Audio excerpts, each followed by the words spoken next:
Hello students, आज हम पढ़ेंगे Watson and Crick model of DNA का वाटसन एंड क्रिक मॉडल। यदि अपन देखें तो यहाँ पर जो वाटसन एंड क्रिक है, इन्होंने 1953 में इन्होंने एक मॉडल प्रस्तुत किया जो डीएनए के स्ट्रक्चर को बताता है। और इसी मॉडल के लिए इनको 1962 में नोबेल प्राइज मिला।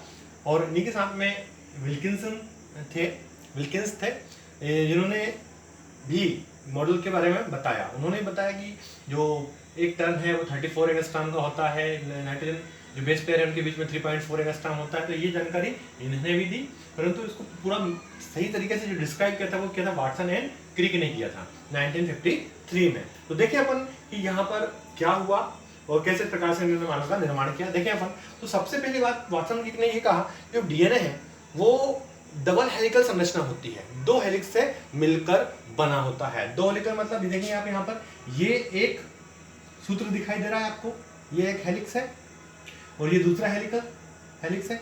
तो ये दो हेलिकल संरचनाओं का मिलकर बनता है। यदि अपन देखें इसी को अपन थोड़ा सा बड़े रूप में देखें तो इस प्रकार से देखेंगे अपन। तो एक जो हेलिक्स है ये इस प्रकार से देखें अपन, तो ये इस प्रकार की दिशा में है और ये वाला जो हेलिक्स है वो इस प्रकार की आपको दिशा में दिखाई दे रहा है। तो हम देखें एक हेलिक्स ये बन गया और एक हेलिक्स ये बन गया।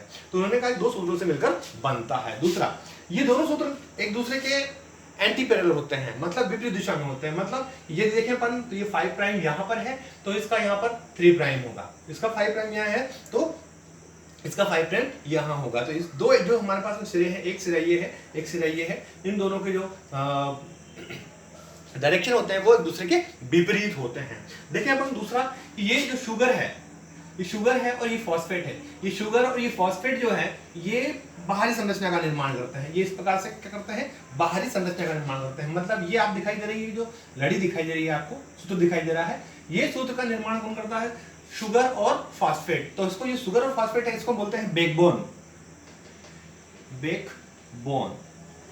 शुगर फॉस्फेट जो है वो बैकबोन, शुगर फॉस्फेट बैकबोन काम करते हैं किसके, डीएनए की जो न्यूक्लियोटाइड्स होती है उसका।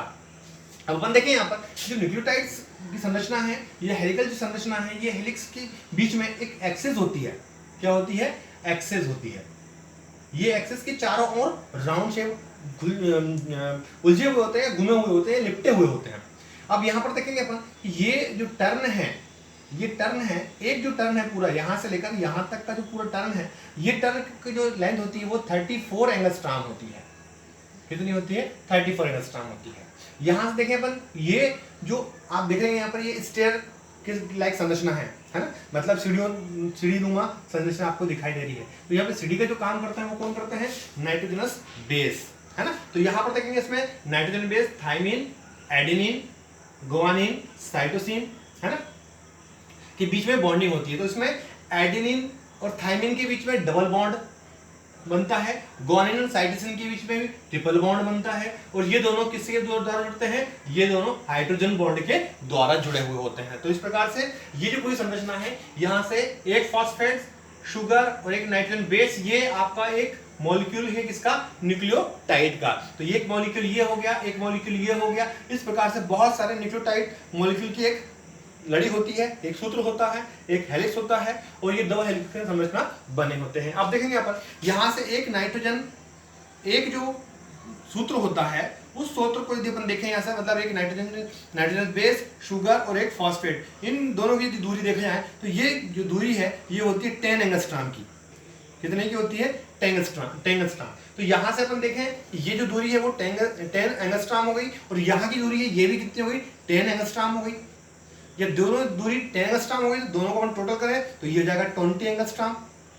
तो यहाँ पर देखेंगे अपन कि दोनों जो लड़ियां हैं, जो सूत्र हैं, उनकी दूरी कितनी हो गई, 20 एंगस्ट्रॉम हो गई। अब यहाँ पर देखेंगे एक सिरा यदि अपन देखें 5 प्राइम होगा तो दूसरा सिरा 3 प्राइम होगा। और यहाँ पर जो यहाँ पर 5 प्राइम है वहां पर दूसरे सिरे में 3 प्राइम होगा और उसके नीचे 5 प्राइम होगा। तो इस प्रकार से ये विपरीत से बने होते हैं, चेन से बने होते हैं। देखिए अपन यहाँ पर आप देखेंगे दो प्रकार के खांचे ये दिखाई दे रहे हैं, ग्रुप दिखाई दे रहे हैं। ये सिंपल वाला ग्रुप देखिए अपन, छोटा सा दिखाई दे रहा है, इसको बोलते हैं माइनर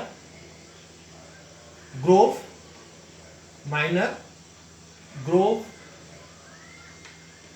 और ये आपको दिख रहा है बड़ा वाला, इसको बोलते हैं मेजर ग्रोव, मेजर ग्रोव कहते हैं।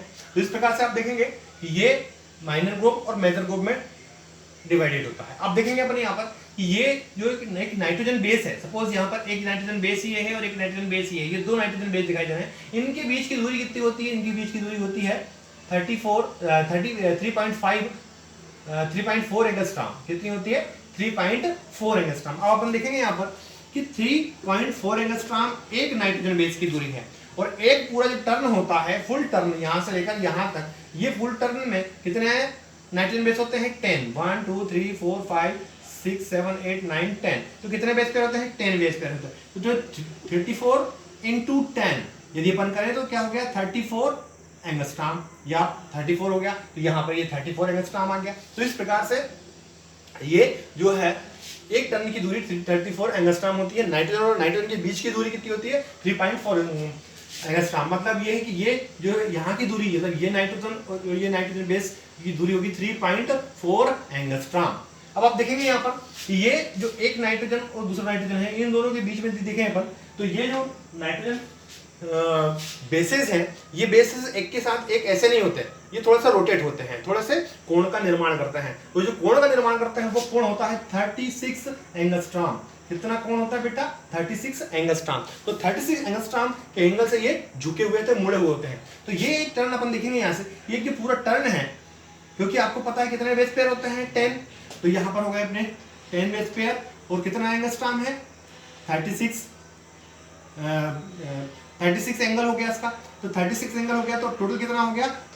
360 एंगल से रोटेट होगा, क्योंकि एक पूरा टर्न जो पूरा रोटेट होता है वो कितना होता है? 360 एंगल पर रोटेट होता है। तो इसी प्रकार से ये 36 एंगल पर रोटेट होता है। मतलब कि एक नाइट्रोजन और दो नाइट्रोजन के बीच में जो एंगल होता है वो कितना होता है? 3.36 एंगस्ट्रॉम होता है। तो इस प्रकार से ये जो पूरा का पूरा हेलिकल संरचना है, ये पूरा मॉडल वाटसन एंड क्रिक ने दिया था। तो ये अपन फिर से एक बार मैं आपको रिवाइज कर दूं कि क्या हुआ इसमें। जनरली वाटसन क्रिक ने कहा कि जो डीएनए का मॉलिक्यूल होता है, दो न्यूक्लियोटाइड श्रृंखलाओं का बना होता है। अब दो न्यूक्लियोटाइड श्रृंखला एक दूसरे के पैरेलल होती है, विपरीत दिशा में होती है। तो यहाँ पर अपन देखेंगे एक श्रृंखला ये दिखाई दे रही है, एक श्रृंखला आपको ये दिखाई दे रही है। तो यहाँ पर जो बाहरी की तरफ होता है, बाहरी की तरफ होता है शुगर और फास्फेट का मॉलिक्यूल, और अंदर जो होते हैं वो नाइट्रोजन बेस पाए जाते हैं।